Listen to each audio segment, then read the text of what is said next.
loss is hard for everyone. We grieve together, and over time we adjust and move forward.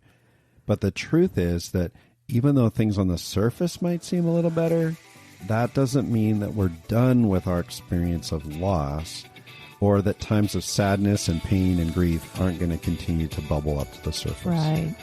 Ron Deal says that loss is a journey, not a destination.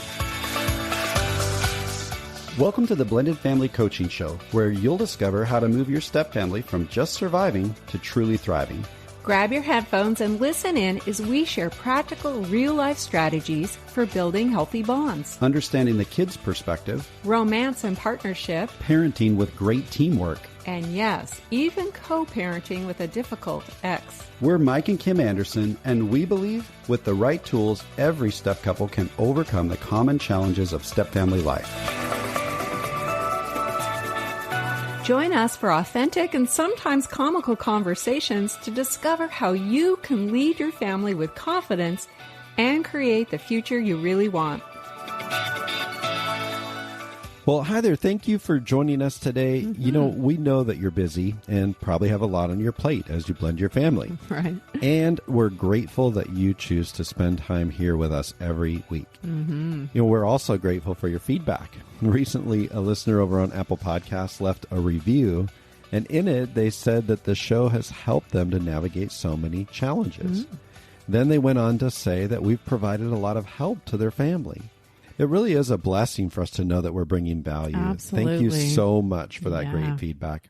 Hey, if you aren't following the show yet, why not go ahead and hit follow right now, and then take a minute to leave us a rating on Spotify or on Apple Podcasts. And if you have an extra minute, leave us a review as well.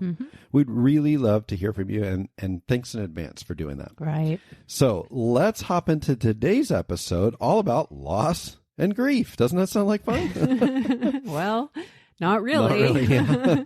But it really is critical for you to understand the magnitude of loss and how loss might be impacting your family's bonding process. Yeah, that's the key. Now, this is a tough topic to discuss because, you know, most of us don't really enjoy focusing on our losses in life. Sure. Or the losses that our kids or that our spouse has experienced. This sometimes feels kind of counterproductive, like we're uprooting painful stuff from the past, which might seem that we're dwelling on the negative. And we'd much rather focus on positive things and the future that we're hoping for. Of course we would. And if you've been listening for any length of time to our show, you know that we're all about forward movement.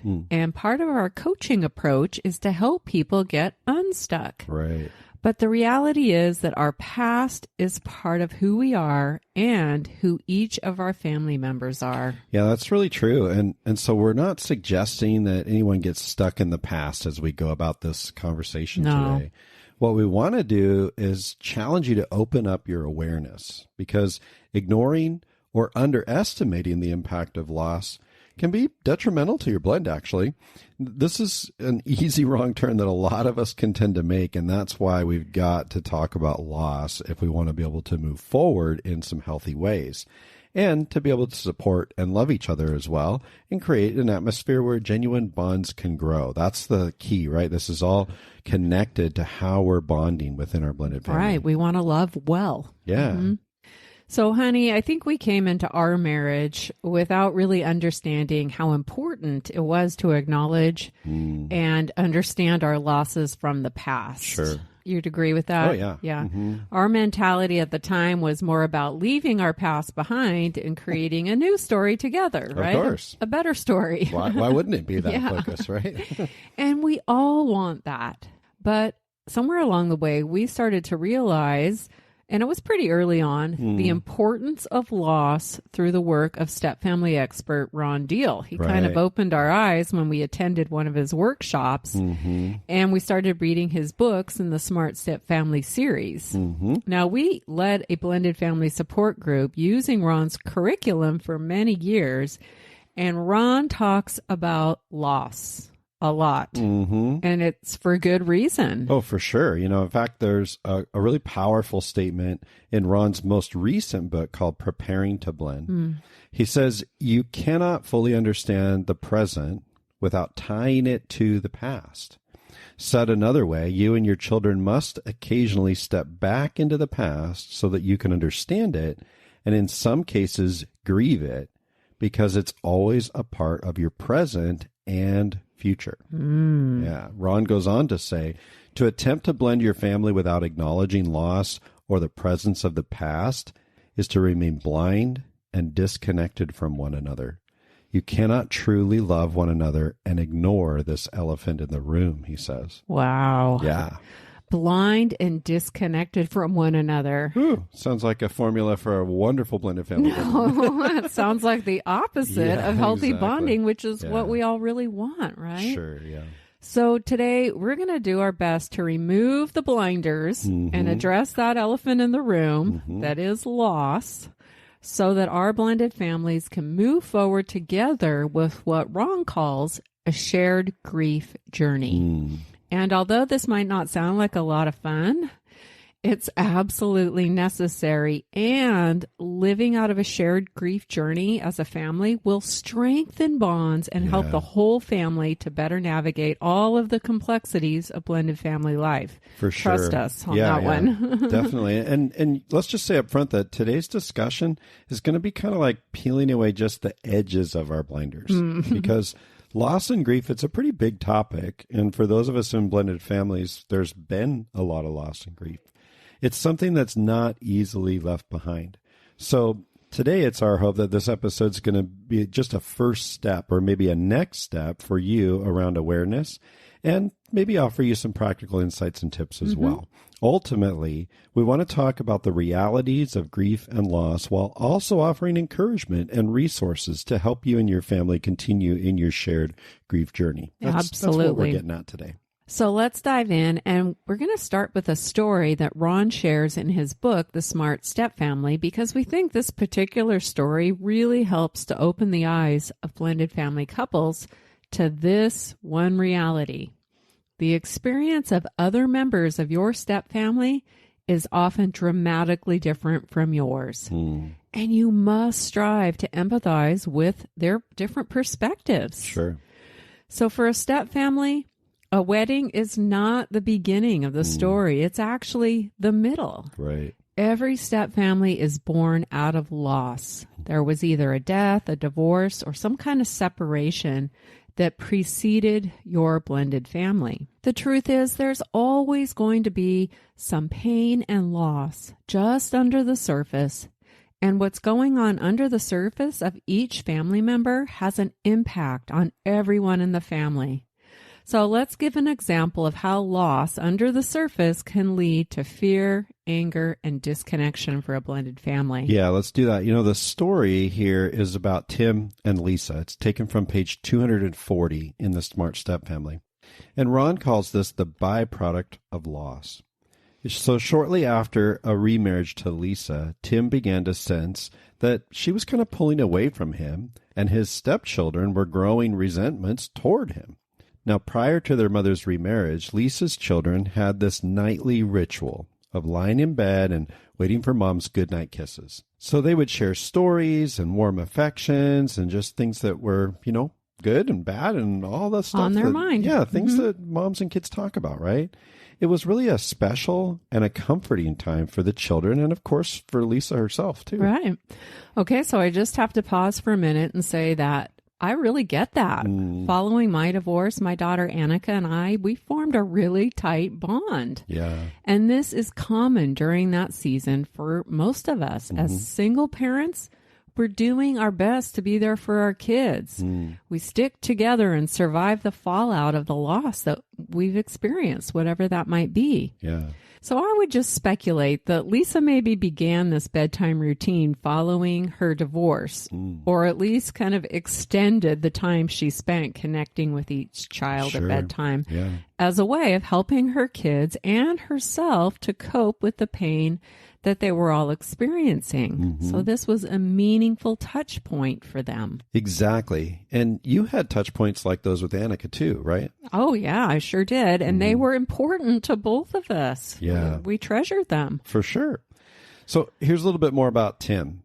he kind of had some fantasies, or we'll call them expectations, of what his new life with Lisa was going to look like and how they would go about building their marriage.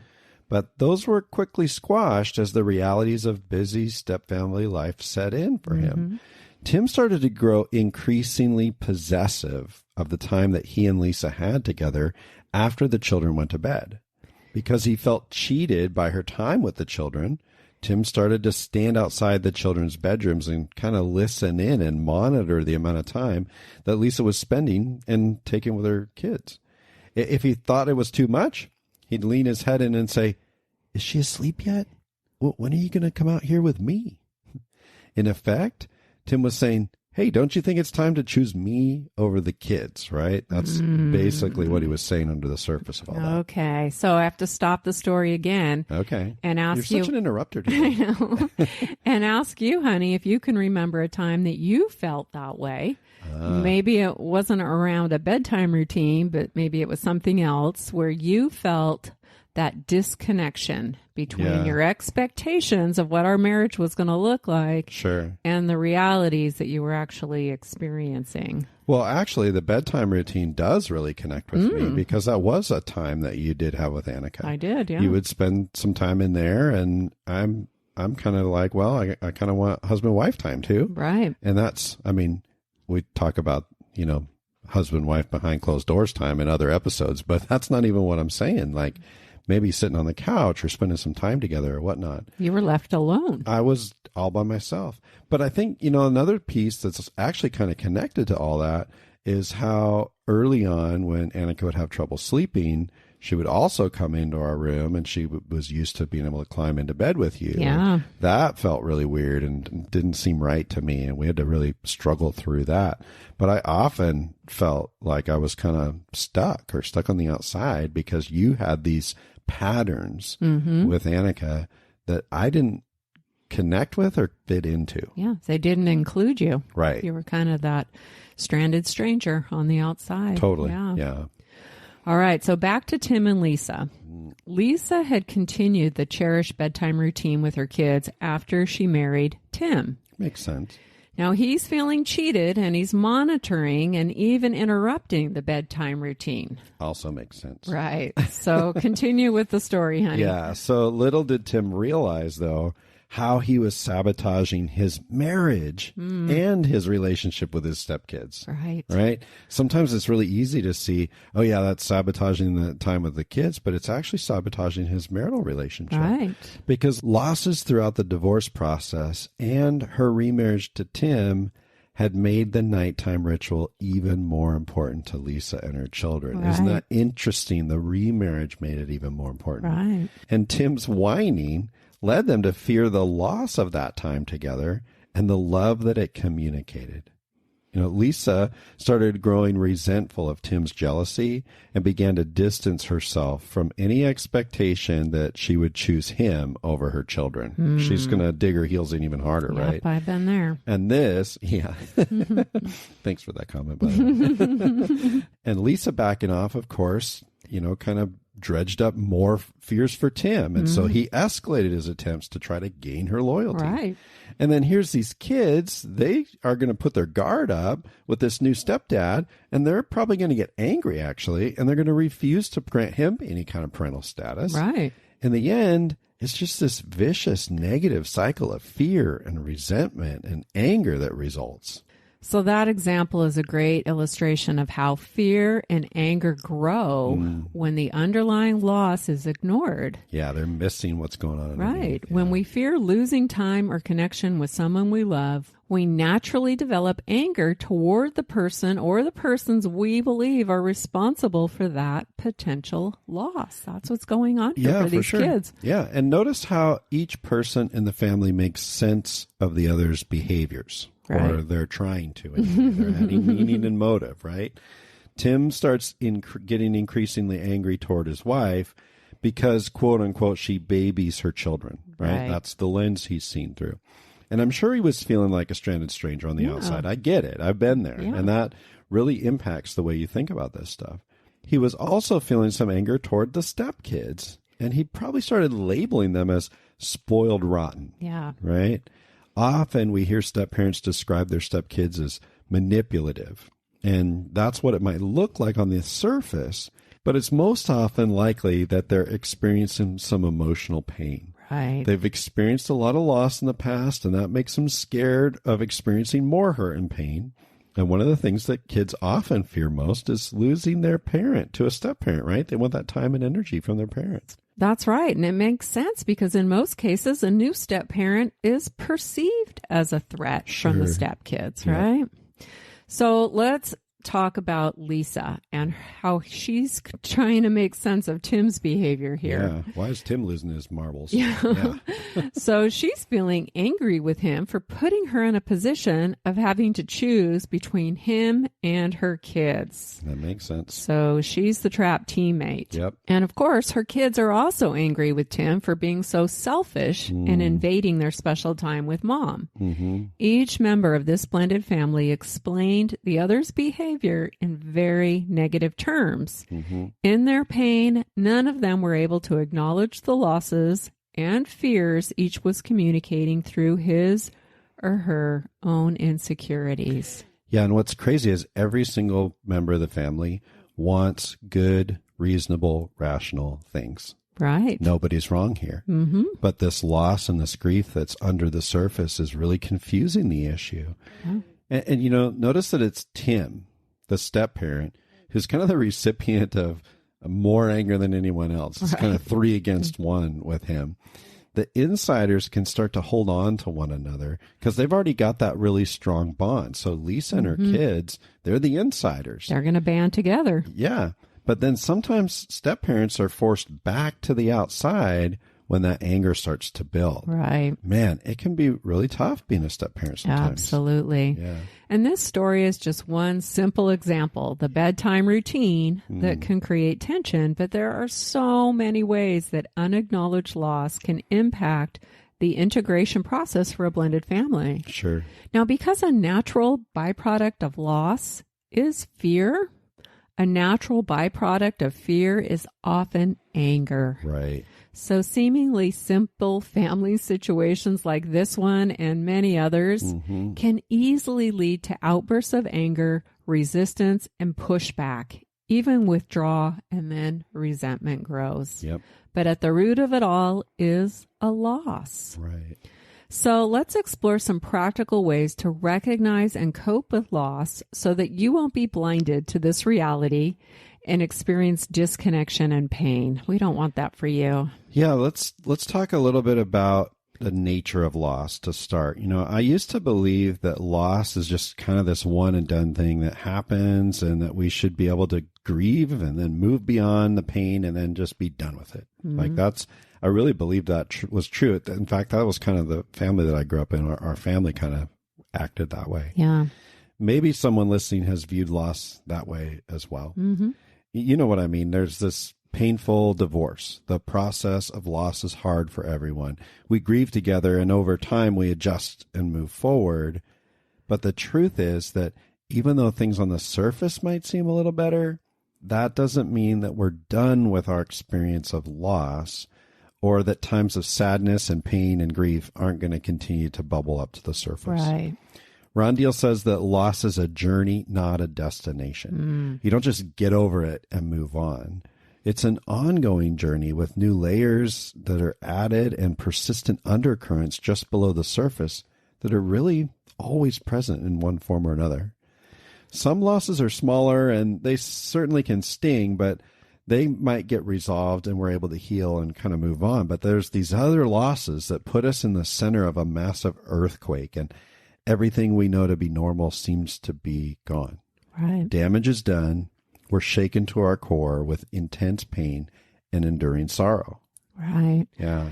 The death of a spouse, a divorce, or a painful separation are losses of earthquake proportion for us and for our kids as well. Right.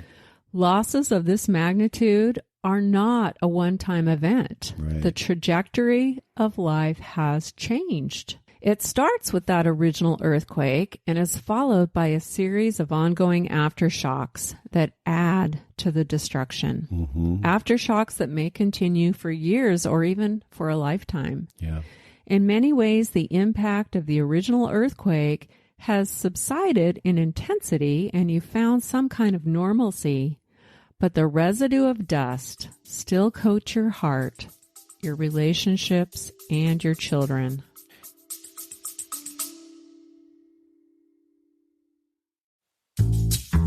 What if you could experience a community that's all about healthy support, guidance, and practical strategies that help you thrive in your blended family? Well, now you can. Blending Together is a supportive community for blended family couples just like you. Mm-hmm. We've educated and supported hundreds of couples navigating the unique challenges of blending a family. Now we're inviting you to join our community and experience the transformation that awaits you. But you'll need to act fast because we're getting started soon. Mm-hmm. Blending Together is not just another community. It's a place where you'll find practical, real-life strategies for building unity as a couple. And creating more connection as a family. Experiencing partnership in parenting. And even dealing with that difficult ex. Blending Together is a safe, growth-focused space where you get to connect with us and, maybe more importantly, with other blended family couples who truly understand what you're going through. Mm-hmm. Along the way, you'll discover practical tools, guidance, and hope that empower you to find a future full of confidence and connection. When you join Blending Together, you'll get to hop into a variety of resources like access to our private Facebook group and online learning platform, monthly coaching meetings, monthly Q&As, and you'll even get to vote on the content for our monthly workshops. Mm-hmm. Blending a family can often leave couples feeling alone or isolated and stuck, and quality support can sometimes be expensive. That's why we're offering you access to all of this at a super low monthly rate, because every blended family deserves the opportunity to thrive, regardless of their budget. That's right. So join us in the Blending Together community and unlock the secrets to successful blending. Together, we can create a future filled with hope, connection, and peace. But don't wait. Click the link in the show notes now. The doors will be closing on October 8th, and you don't want to miss out on this unique opportunity to create the future you really want alongside other couples who genuinely get it. Mm-hmm. Hey, we can't wait to meet you there.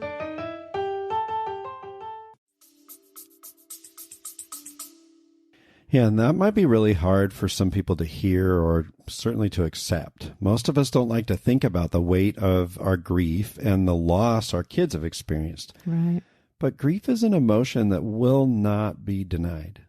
You can do your best to pretend it doesn't exist or it isn't relevant, but you cannot erase its presence. We invite and even challenge you not to ignore grief. I really appreciate how Ron says to think of grief as a companion in your family's journey, an unwanted companion, most certainly, but you must pay attention to it. So the nature of loss is that it's enduring, and there will be aftershocks and underlying currents that you'll need to be aware of. Sure. This is the reality for each of us as adults and as parents, and it's a reality our kids and stepkids are going to face as well. Right.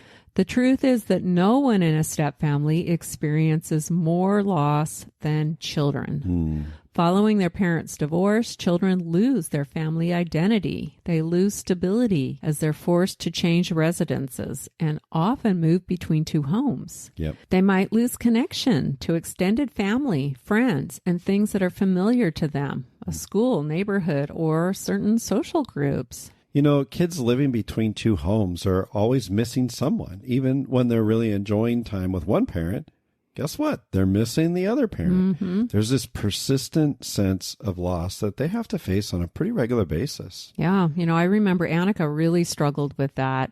She had half siblings that she loved in each home. Yep. And she'd often tell me how much she was missing her siblings at Dad's house when she was with us. And then when I would connect with her while she was having visitation at his house, she'd express how much she was missing us and missing our kids, right? Stinks. Yeah, it was evident that she was thinking about the people she wasn't with.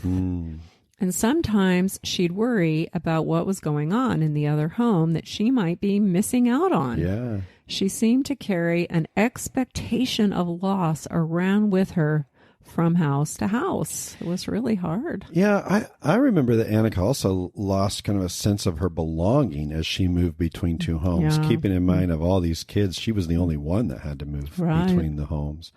And even though everyone in both homes did their best to make it clear that she belonged, she still struggled to really know and to own, where she belonged. Right. This was something that her counselor noted for us. Yeah, we heard that several times. Yeah. And it was probably due to a loss of permanence as she moved back and forth from family to family over and over. Yeah, I remember her counselor bringing that up quite a bit. And I think she still struggles with that at 26 years old. Yeah, I We've think so. seen the impact of all the aftershocks that she's had to navigate over the years. There were tangible ones, like when we lived 20 minutes from her dad's house and her school, which really created frustration and inconvenience for her when she, forgot something she needed or when she wanted to connect with her friends from school. Yep. Yep. And then there have been those emotional aftershocks as well. Sadness, confusion, longing. There's no doubt that loss and grief have an enduring nature, and a wise parent needs to understand the impact of it. That's right. So those are just a few of the possible losses kids might experience following a parent's divorce. But there's other kids like me and my siblings who lost a parent to death. And there are a lot of aftershocks that come with that were early in life, but also even into our adult years. Yeah. There were lots of milestones that my mom, who was deceased, just never got to see. Right. Our, graduations and, moving off to get our first apartment. Weddings. Or weddings and things like that. And those things last over the years.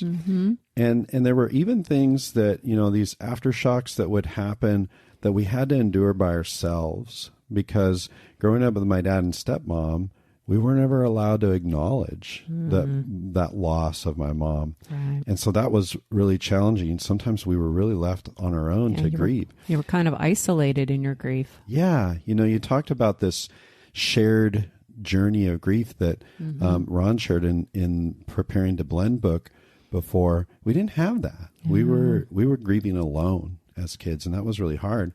And then even as an adult, the loss of my mom, I was one when she died. That created abandonment issues in me, even though it was nobody's fault. And that's translated as grief in our marriage sometimes, which has created some challenges for us.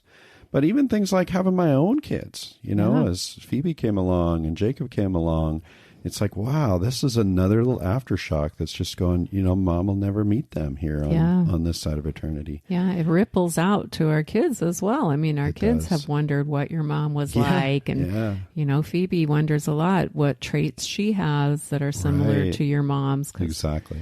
So it does ripple on. Yeah. We can't underestimate the fact that losses cling to us. Yeah. Right.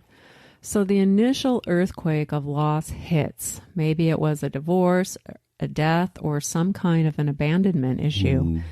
Aftershocks will come, and inevitably the remarriage of a parent can be another aftershock. That's right. Or even an earthquake for many kids. Right. The formation of a blended family often brings more loss for children. First, a parent's remarriage disrupts the parent-child bond and produces insecurity in children, or it threatens to. Yeah, like in the story with Lisa and Tim. So Lisa's kids are sensing the tension, and they fear that they're at risk of losing mom's focused time and attention at bedtime, which is very important to them. Right. Of course it is, right? One of the hardest things that children in stepfamilies must learn is to share a parent with a step-parent or with other step-siblings. They've already lost so much, and so it's understandable why they would resist making space for others to enter in, right? They feel a need to protect their relationship with their parent. Right. That's what they're really focused on. And so kids might try to block the involvement of a step-parent who they perceive as an outsider and a threat. Right. That could lead to insecurity, to some competition even, Right. and probably to some anger of some kind, Yeah. especially if a step-parent takes their behavior personally and then engages in that power struggle for the bio parent's loyalties and their time and all that, just like Tim was doing while he was clock watching outside the bedroom, It's right? an easy wrong turn. Yeah. But here's the thing. A wise step-parent isn't easily offended. A wise step-parent keeps the bigger picture in mind and is going to choose to view their stepkids through a lens of empathy and understanding. And there are a lot of losses that children experience through that blending process. So That's right. we've got to be really aware of it. Yeah. After already surviving the initial earthquake, the divorce, death, or abandonment, now kids face even more transition and change Right. as your family starts to blend. This will inevitably mean new expectations, new rules, and different ways of doing life for them. The new blend might involve another move to another house.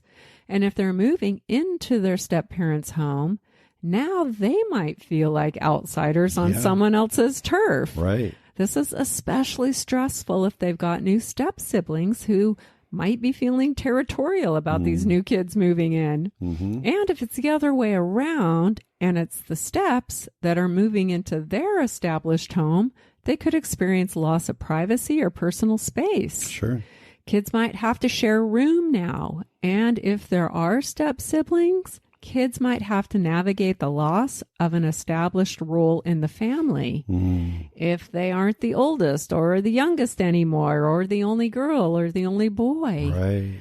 this could ignite a loss of position, identity, or purpose in the family, which leaves them feeling lost within their own family. It's tough for them. For sure. And probably the biggest loss for kids is a loss of control over their own lives, right? They didn't want their family to break up or their parent to die. They didn't ask for a step parent or step siblings or to have to share their parents' time and attention and energy with new people. Right. They don't want to feel that their relationship with their parent is being threatened or that they have to compete with these new people. But underneath it all, often that's how they feel. And they don't have any control over all the changes that are taking place, changes that greatly impact their lives and their sense of stability, security, and belonging. All of these transitions and many more, we haven't even scratched the surface, right? Right. They equate to another big earthquake a lot of the time. Many experts share that kids often have a harder time adjusting to blended family life than they do adjusting to a parent's divorce, the original divorce. Wow, that's pretty wild. Big. Yeah. That's what all the research shows. Yeah. And as many of you have already figured out, there's going to be a lot of aftershocks as the family continues to go through the blending process. All of this is common, but it often catches us adults by surprise. Oh, See, yeah. for us, this is all the start of something new and exciting, right? We're really focused on what's ahead. We're in love and we're ready to make a fresh start and experience a new and improved family dynamic. Right. That's understandable because we've been through some stuff too, and now this is kind of a healing moment for us. But for our kids, it can just represent more loss. Boy, we're on two different planes when that happens, right? As the adults, right, we've spent a lot of time together as a couple, and we know this new spouse. We trust them. We feel a deep sense of connection with them, but that's not where our kids are at. Not yet, anyway, right? That's going to take some time. The reality is step relationships are fragile, and there can be a lot of uncertainty, and fear bubbles up, and anger comes behind that, and all of that starts to kind of just be there under the surface, and not just for the kids either. Step parents can find themselves in a really tenuous position too, as they struggle to understand their role and face the disappointments of unmet expectations. Right. That reminds me of a story we heard from a bio mom who reached out to us because she felt really stuck. Which one? I know. Well, this particular bio mom explained that her former spouse, her kid's dad, was kind of missing in action. He'd been struggling with some personal issues and he just couldn't cope with fatherhood. So after the divorce, he disappeared from her kids' lives. And of course, that left her kids with a huge loss. Yeah. But now she'd remarried someone who genuinely loved her kids and worked hard to provide for them. And not just to provide material needs, but he was readily available to step in and support her kids in every way. He showed up for them and he did everything he could to build a bridge of connection and care with her kids. But her kids continually rejected his efforts. And this mom couldn't understand what was going on. She felt stuck in the middle, trying to help her kids through the loss of their bio dad. And she felt bad that her new spouse felt unappreciated and stuck on the outside. He was really confused, and he used a car analogy. Do you remember that, honey, Yeah. to describe the situation? Yeah. I remember he told his wife, hey, the kid's bio dad, he's like that old broken down jalopy, right? He's an old junker. It doesn't run. It's got nothing to offer. That was how he was feeling about his wife's ex. And then he said, and I'm this well-oiled machine, kind of a luxury car that can take him anywhere and offer him a whole lot. Yet they don't seem to want something that's efficient and works. They'd rather have that old broken down junker. Yeah. He just didn't get it. No. And neither did his wife. Yeah. These kids had experienced multiple earthquakes. There was a whole trail of destruction and pain in their journey. Yeah. And the ongoing aftershocks were powerful. One of these children made a statement to mom about her stepdad. She said, yeah, he's great, he's fine, but he's doing things for me that dad should be doing. Wow. Yeah. That's an aftershock statement of loss. Yeah. Right. This child's still grieving and holding on to some hope that dad's going to show up someday and be the one to support and care for her. And every time her stepdad makes this effort to move toward her, she's reminded of what she's lost, of dad should be doing this. Now, that doesn't mean stepdad gives up. It doesn't mean stepdad stops supporting her, but it means we've got to recognize the grief she's having, because grief is a powerful emotion that cannot be denied. You know, I had an old car in the past. It was an old 66 Plymouth Fury. It didn't run that great. It wasn't very reliable. It wasn't all that impressive. The trunk was rusted out of it. I couldn't put anything in the trunk. It would just fall out and lay on the road. Right? Sounds lovely. Yeah. I mean, it went, though. I went a lot of places in it. But you know what? I had a really sentimental attachment to that car. I'd spent a lot of time working on it. I had a lot of fun memories, my friends and that kind of thing. And it was my very first car.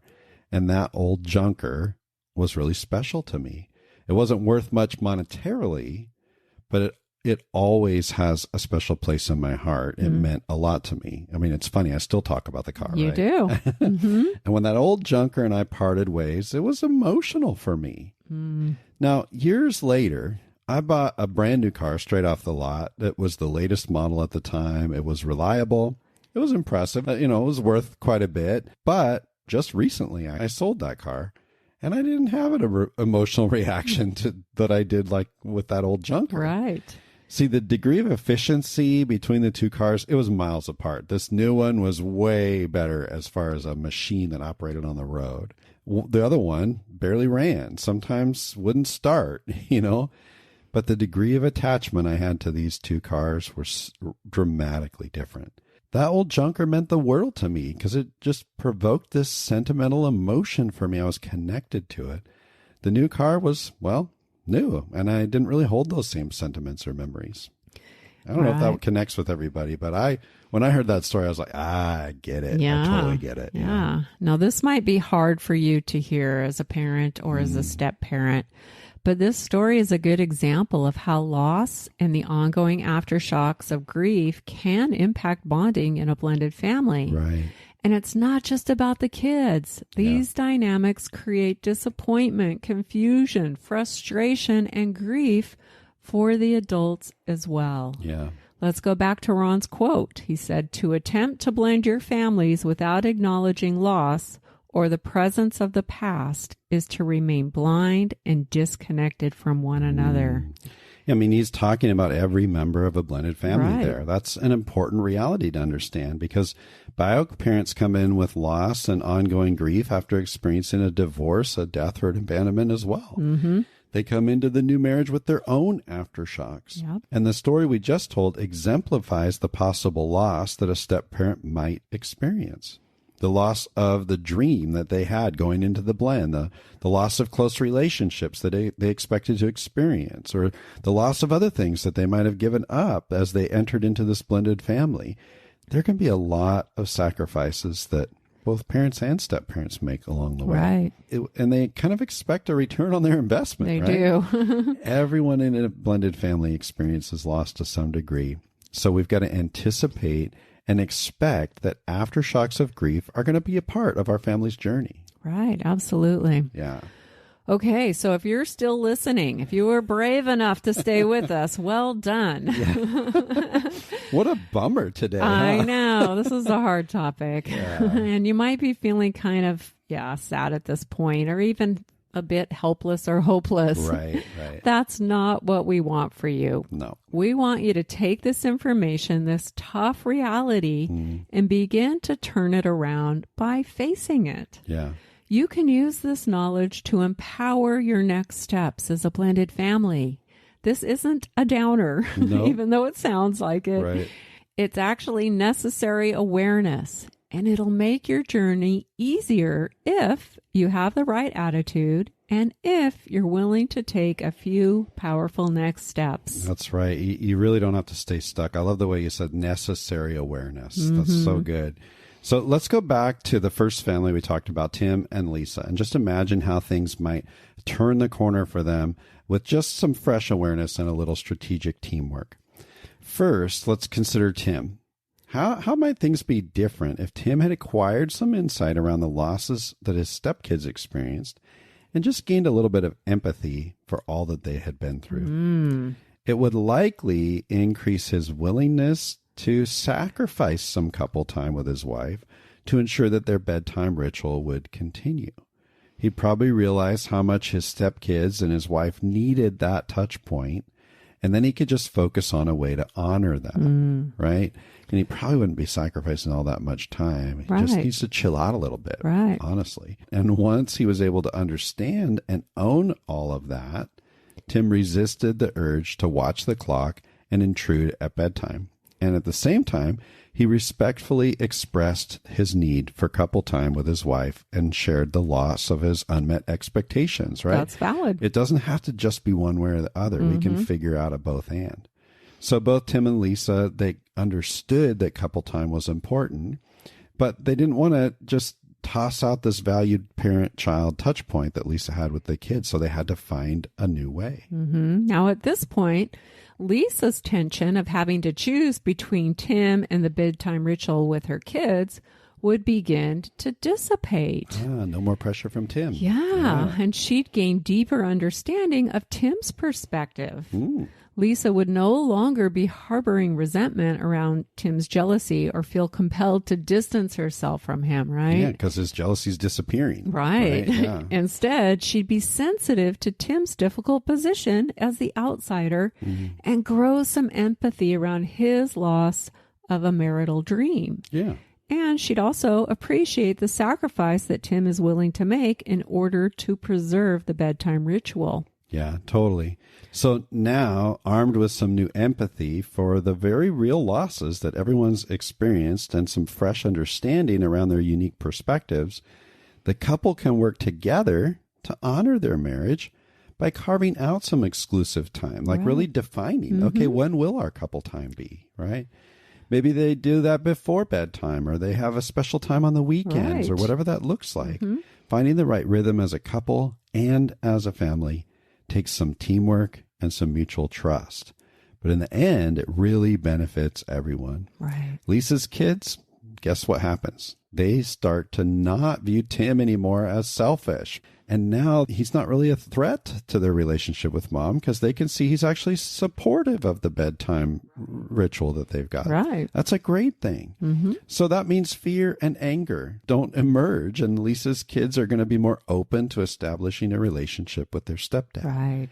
Someday down the road, the kids might even thank their stepdad and show their appreciation for the sacrifices that he made along the way to ensure that they had some security and stability as the family blended.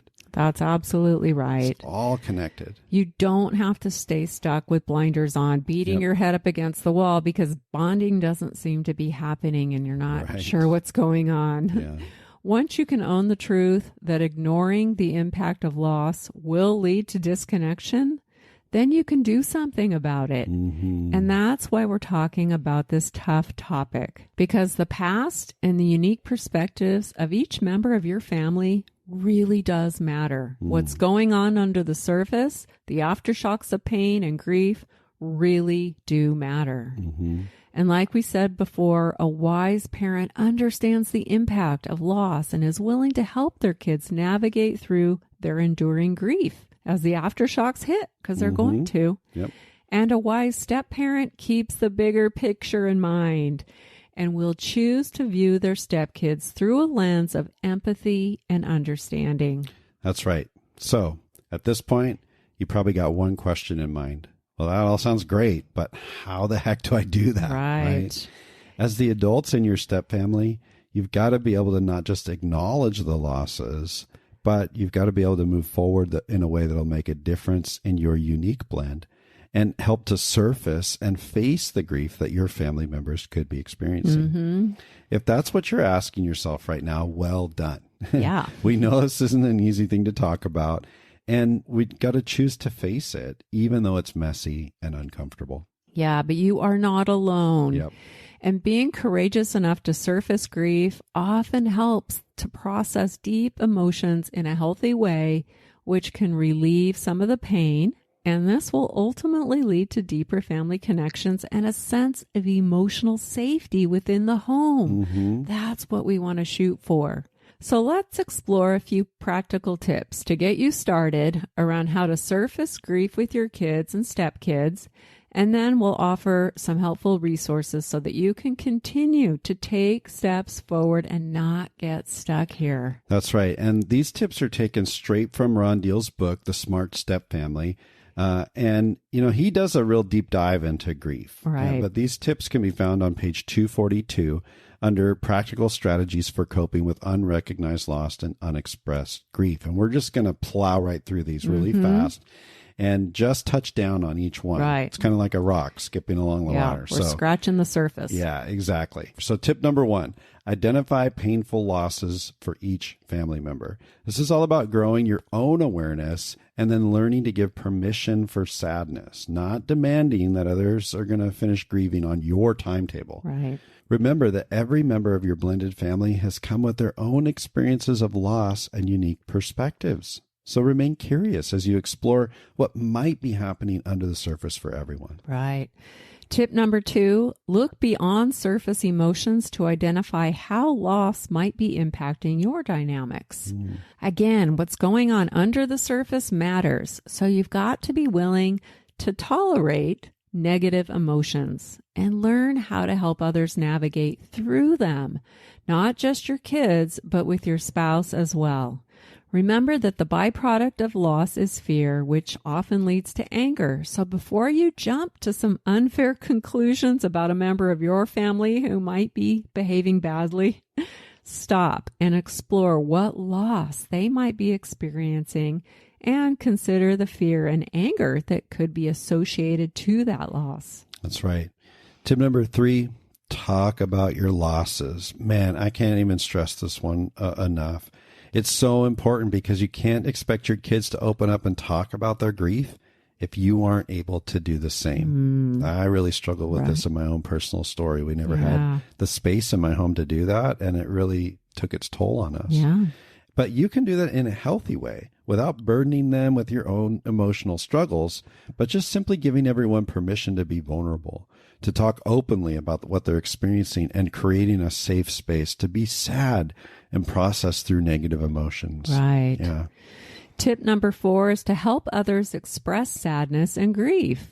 There are healthy, productive ways to open the door and invite communication around loss. And we've got a great resource to share with you that's going to help you learn how to do that. We're going to share it in a minute here. Yeah. Tip number 5, step into grief at strategic moments. Now, this is really about being aware of specific times when an aftershock might get triggered. and then being inquisitive enough to find out what might be going on emotionally for someone in your family. Yeah, a great example might be an upcoming holiday, such as Mother's Day. Ooh, that's right around the corner right now. It is. Yeah. For a child that's lost their bio mom, this might be a sensitive time for them, especially if they've got a stepmom who's being celebrated that day. Sure. And mom's not there. A wise stepmom could simply inquire, I wonder if you might be missing your mom today. And if the child expresses any sadness, the stepmom could affirm their emotion and offer a listening ear.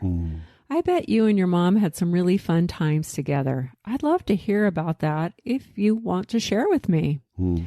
This opens the door to a conversation that can help to surface grief, and it creates a safe space for the child to express emotion and remember their mom on that special day, on Mother's Day or a birthday, whenever you think they might be hurting. Absolutely. You know, there's lots of windows of opportunity for that.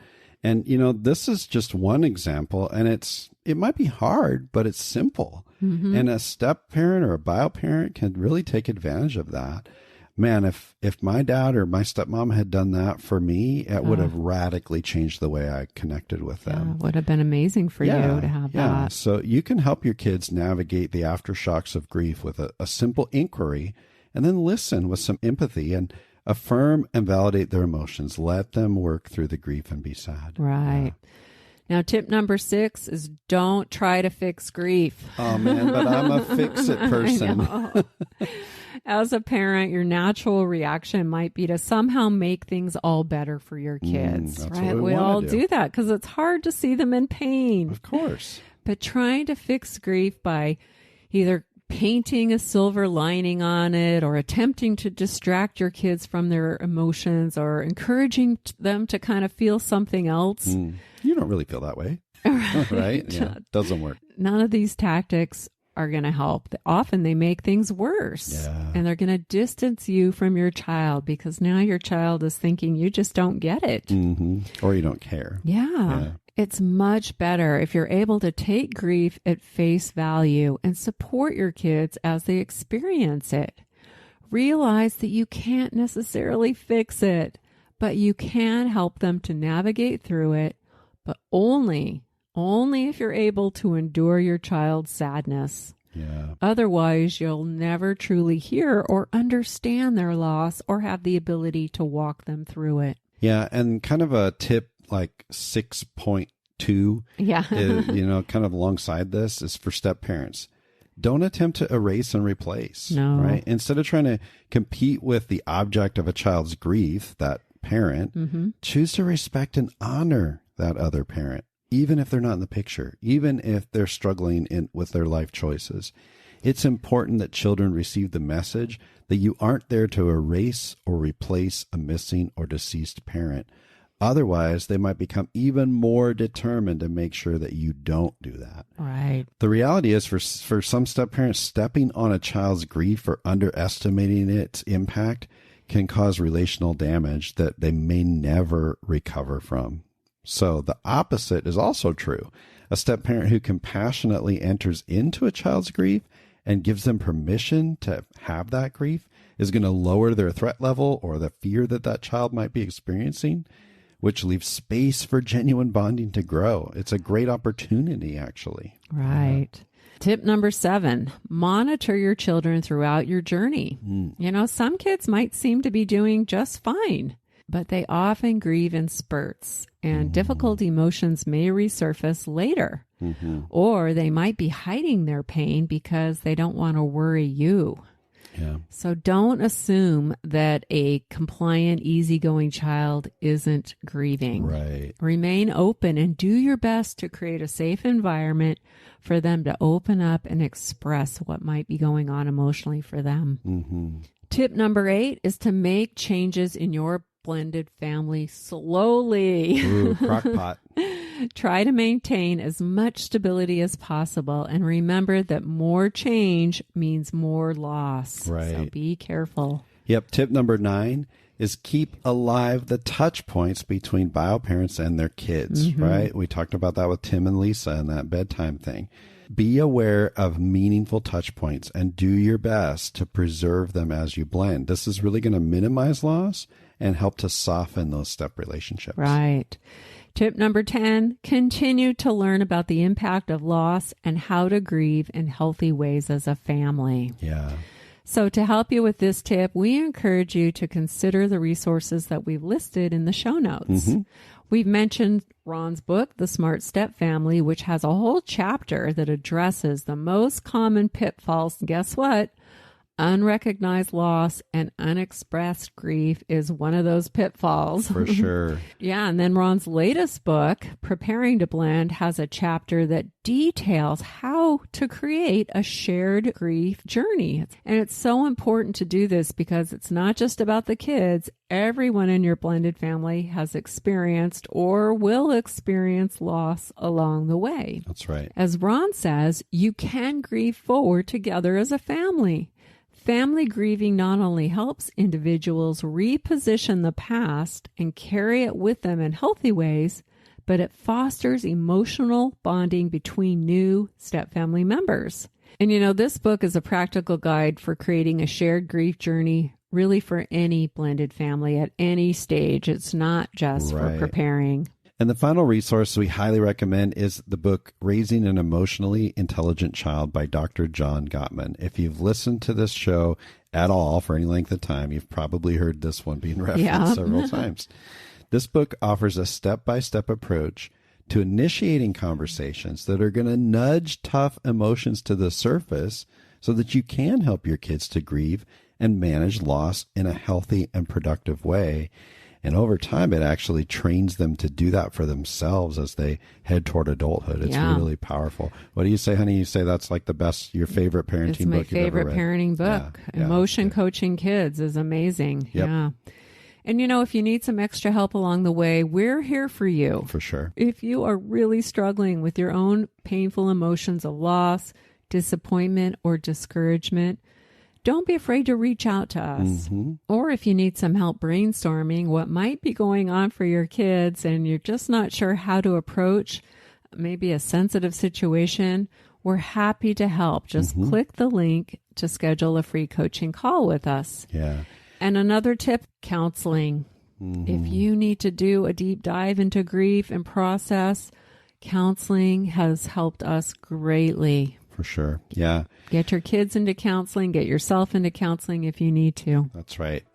Well, hey, this is not necessarily the easiest conversation that we've had to sit and listen to. But hopefully, as we talked about ways that you can actually move forward through some of those practical tips, we've got some hope, right? We need to hold on to hope because there is lots of hope. Trust me, if we can move from where we were a little over a decade ago to thinking that our whole family was going to fall apart to being where we are now, a lot of that was learning how to manage this grief journey. And if we can do it, I'm confident you can do it as well. All right. Well, thank you for having the courage to stick around all the way through this episode. Well done. And that's going to make this one a wrap. Until next time.